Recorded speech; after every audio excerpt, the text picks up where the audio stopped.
Hello guys, তো আজকে আমি তোমাদেরকে কিছু রেসিপি দিব। আর এমনিতেই অতটা মানিয়া হয় না, রেসিপি দেওয়াটা সম্ভব হয় না। তো আমি এখানে আলুর চপ বানাবো। আলুর চপ বানানোর জন্য আমি এখানে নিয়ে নিয়েছি হচ্ছে আলুর মধ্যে পেঁয়াজ নিয়ে নিয়েছি, আর এখানে দিয়ে দিচ্ছি লবণ।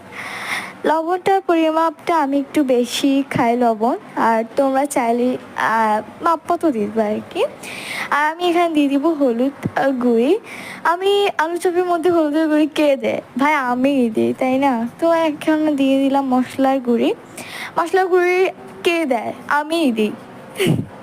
মানে এগুলো দিতে আমার আলাদা একটা শান্তি অনুভব হয়। এগুলা আমি বানানোর পর এগুলা হচ্ছে দেখানো মনে ছিল না। তো কি বলবো, মানে একটু একটু করে স্কিপ নিয়ে দেখাচ্ছে আর কি তোমাদেরকে। আমার ফালতু ভিডিওগুলো দেখো, কি করবাই।